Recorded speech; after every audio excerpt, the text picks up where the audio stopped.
Hello, miracle workers! Welcome to another special episode of Unlocking Miracles, Janaji's Guide to Life, Love, and Leadership. How are you? Kamusta kayo? I'm so excited for this episode. I don't have a guest, but I'll be sharing to you something very important because for a brief context, I just came home from a 4-day implementation bootcamp sa Bataan in Sinagtala Resort. And I was with my digital master trio, sila Coach Bral Abduhan, Coach JP, Master JP, Veneracion, and Master JM. And it was well attended by very successful business owners and professionals. So for this episode, I decided to share with you some of my key takeaways from that bootcamp. No? So I won't be sharing everything, of course, kasi I need you to experience it for yourself. So I will be sharing later on paano kayo makaka-join ng next batch. By the way, so our topic for this podcast is all about 10 ways to scale up your business. So if you have a notebook with you, feel free to list down the things that I'll be sharing, or you can replay na lang this episode. Okay? So, and also if you find value in this episode, please do share this to your friends who are also into business or aspiring business owners also. Okay, let's get it started. 10 ways to scale up your business. Number one, leaders always begin with the end in mind. No? So in this bootcamp, I learned to be really focused on having that vision, that clear vision. As a business owner, 15 years na po akong ginagawa ang aking business, which is coaching in the financial services, no? So life insurance. And I've been looking into the future. Ano ba yung next stage on how I could scale up my business? Kasi sa business ko, madalas, mano-mano talaga to. Meaning, I really have to do the sales presentation, the prospecting, the appointment setting, down to the sales presentation, the closing, and even the customer service or yung nurturing of my clients. So I was thinking, how do I make this scale up this thing, no? Para hindi masyado makain sa oras. And so it is important that as a business owner, you have to create that vision for yourself na gusto mo bang scale up talaga yung business mo. So one of the things that I do as a way to scale up my business is to recruit people under my team so that even if I'm far away, I'm sleeping, or I'm doing something else, there are people who are like a duplicate of myself. They can also do the business. No, by having the right mindset and of course mentoring them well, they can be successful. And so whatever success they have, it will also reflect on me. No, income wise, then no. So there's scalability. So ganun naman sa business, no. If you have people under you, then they also work for you, and at the same time you can learn how to delegate and be able to focus on ano ba yung direction that you want for your business. So that's number one. Leaders always begin with the end in mind. You always have to think ahead. Second, everything begins with you. Oh, because na-stress talaga dito sa bootcamp that you are the reflection of your business. So if your business is thriving, is successful, ibig sabihin, ganun ka din. No? And of course, the other way around. So if you're struggling, surviving, then ganun ka din. No? So it is important that really you have to take care of yourself. No? So unahin mo muna. No? Like in that bootcamp, we experience a different kind of meditation with nature. Ang ganda talaga ng experience na yun. So, it really reminded me to really listen to my body, listen to my instincts, my intuition, take care of my body. In fact, during the bootcamp, I experienced na ma-high blood ako on the third day. Siguro probably because of the very yung schedule na puyat and all that, no? So it's something that I need to not ignore. So I have to have myself checked up again with the doctor. And it was really good that I have a doctor na roommate. Yan, shout out kay Doc LV if you're watching this podcast. Thank you very much po sa pag-aalaga. And also kay batchmate Sophie for really taking care of me as well, for giving me vitamins and making sure that I'm okay. So I really felt the love and the care. And of course, yung mga tumulong para maasikaso ako during that time na I was having that dizziness and yung high blood, no? So really, it is important that you take care of yourself because if you are not well, how can you serve more people? Okay, number 3, dominate your industry by knowing what makes you truly happy. Sometimes when we hear the words dominate your industry, is it all about not being number one? No. Ang ibig sabihin ng dominate is really you have to know what truly makes you happy. Kapag ka na hit mo na yung income target mo, actually, you don't care about your competition, 'di ba?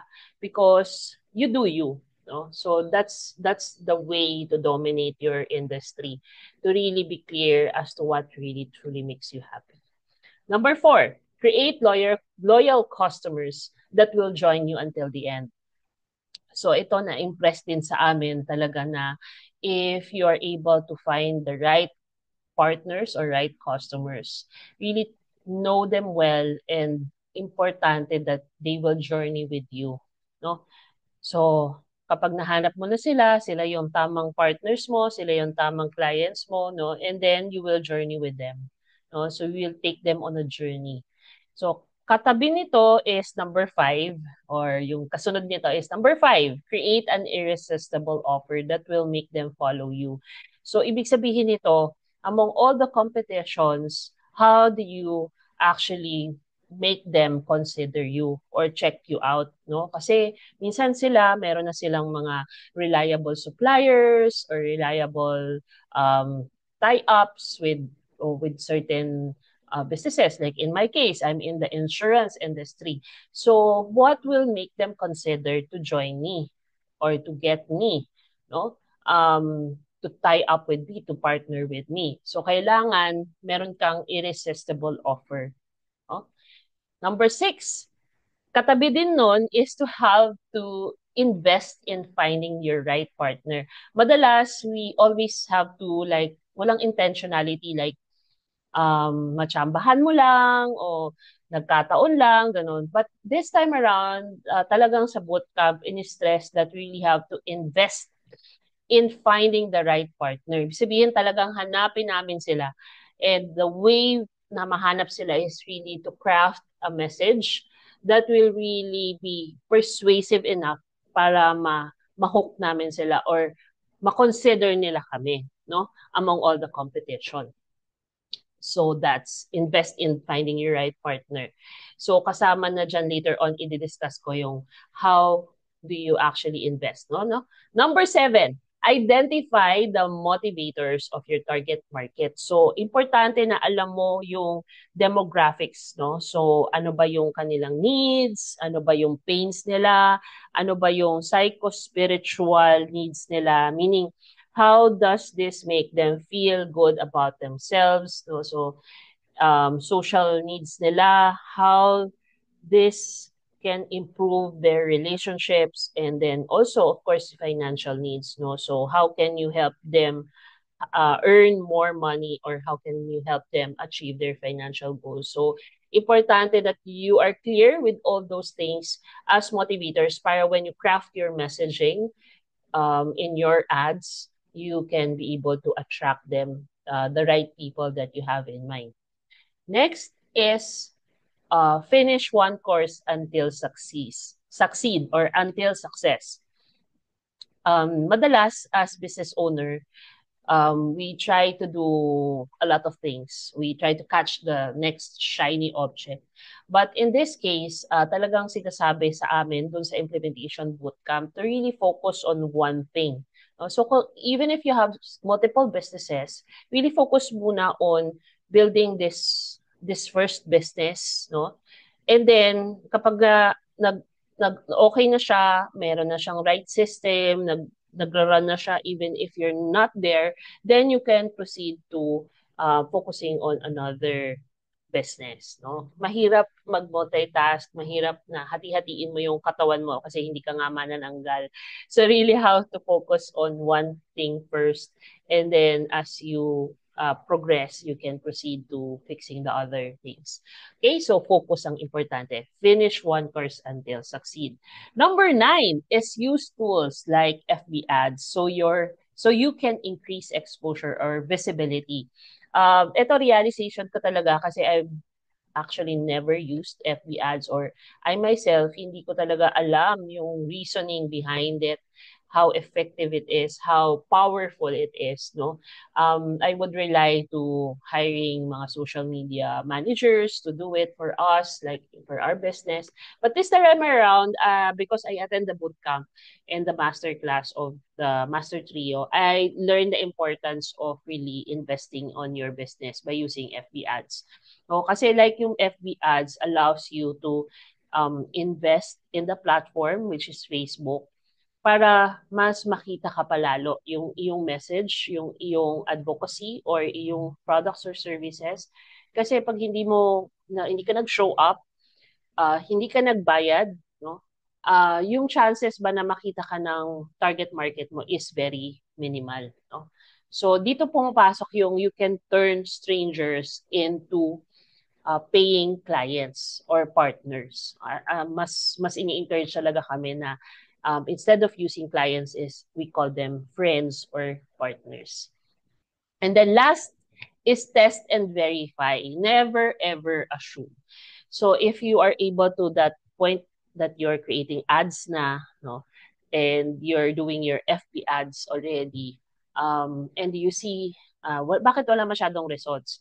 No? So always test and verify. No? Huwag tayong mag-assume na it doesn't work or hindi yata ito talaga para sa akin. Never ever conclude that something is not working unless you have tested it several times. No? So talagang sa umpisa, habang hinahanap mo yung right partners mo, you really have to invest money, effort, time to find them. But there is a guarantee to that if you are able to trust the process, you're able to do it the right way, and able to get feedback from your partners, from your clients, from your customers, then I assure you that you will be able to successfully come up with a better um, result, no?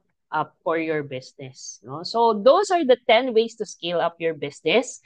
Among the 10 na sinabi ko sa inyo, which one really resonates with you, or saan doon yung parang nakaka-relate kayo, or aha moment sa inyo, I would love to know. Please put it in the chat or the comment section. Or if shy kayo, then you can just message me. I would be happy to also learn and have that conversation with you.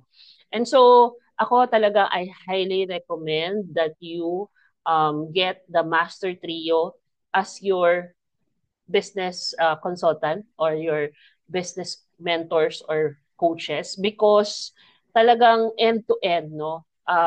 Each one of them have their specific expertise, no? Like si Coach JP Veneracion is really good at FB ads. Talagang attraction marketing yung kanyang expertise. So alam niya yon.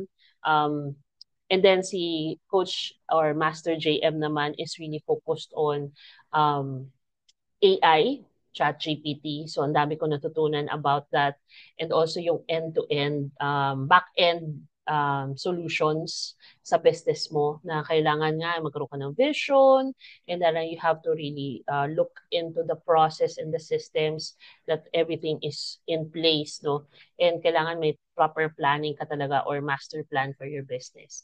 And then lastly, of course, but not the least, is si Master Brian Abduan, who is the automation king of the Philippines, no? Siya naman yung may system that allows you to scale up your business through automation para hindi ka na mano-mano, like if in Facebook, may mag-message sa'yo, maging interested to get your products and services. Then there's that automation process that will allow you to nurture the client and even fulfill the orders nang hindi ka na-stress, hindi ka na-pressure because na-automate mo na siya.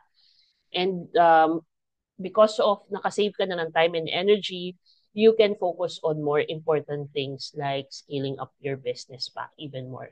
So yun, I will be putting in the link to the next free webinar. They actually offer a free webinar for you to be able to learn from them. And in that free webinar, hopefully may free webinar pa, pero baka may bayad na yon. I'm not so sure. But even if may bayad yon, I really highly recommend that you attend that free webinar or that webinar, because in that webinar, you'll be able to learn that deeper kung ano yung mga shinare ko sa inyong information. Sila talaga yung the best. I find that the best because I see their hearts, their intention in really helping more business owners in their business para maging automated na yung business nila, and so that they can spend more time with their families. And nakita ko talaga yung desire nila to create a community of business owners that nadi-digitalize na talaga yung business, because this is the next thing talaga na they really have to adapt na to this, because wala na tayong choice. Ito na talaga yung next big thing. If we don't do this, talagang mahihirapan tayo to run our business. So, yan. That's it for this episode. I hope na may natutunan kayo sa aking sharing. And I'm so excited for how my business will turn out. Of course, kailangan ma-apply yung mga learnings na yan.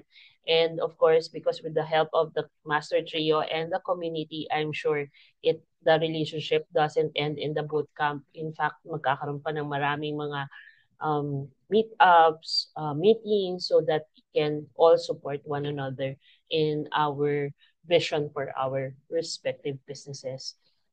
Yun yung nakaka-excite. So that's it for this episode. I'm just, siguro final words na lang talaga na as a business owner, talagang kailangan you have that big or that great faith in you, wherein hindi ka mawala ng loob kapag ka nakaka-experience ka ng challenges, and don't be afraid to ask for help.